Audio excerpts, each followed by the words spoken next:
Assalamu alaikum wa rahmatullahi wa barakatuh, bonjour à tous, on se retrouve pour une petite vidéo. Alors je vous habitue à des vidéos plus pro, mais là on va faire une vidéo un peu comme ça rapidement, parce que ce livre doit absolument être présenté et vous devez connaître le contenu de ce livre. Ce livre, c'est un livre que j'ai lu moi il y a quelques années, avant donc de me convertir à l'islam. Donc j'étais catholique, d'une famille donc catholique, et je connaissais donc assez bien la Bible, même si j'étais pas un érudit.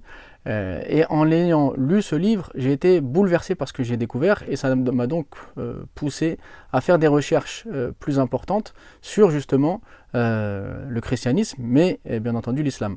Et par la suite donc j'ai embrassé l'islam par la cause, si on peut dire, de ce livre-là. Donc il me tenait à cœur de vous le présenter. Alors ce livre est l'histoire donc d'un religieux donc catholique, qui faisait même partie des étudiants et même des érudits catholiques les plus savants de son époque. Donc il est donc né au XIVe siècle en Espagne. Alors il a étudié auprès donc des plus grands savants de son époque, jusqu'à ce qu'il a atteint un rang extrêmement important.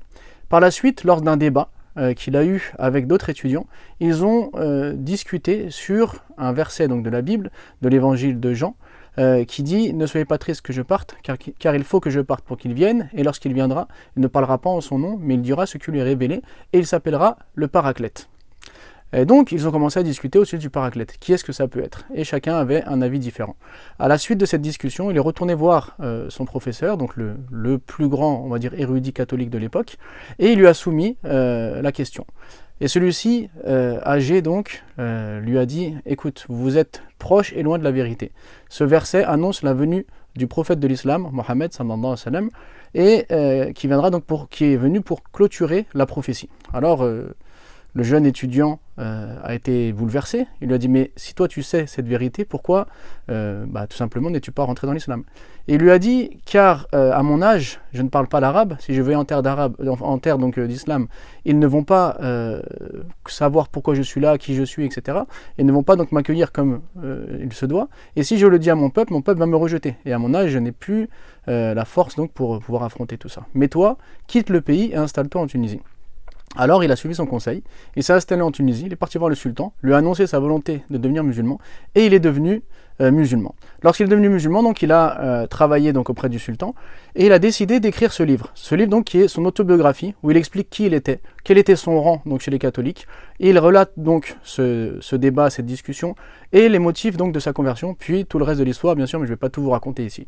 Et ce qu'il a décidé donc, de faire dans son autobiographie, ce n'est pas juste de s'arrêter sur justement son autobiographie, mais c'est d'aller encore plus loin.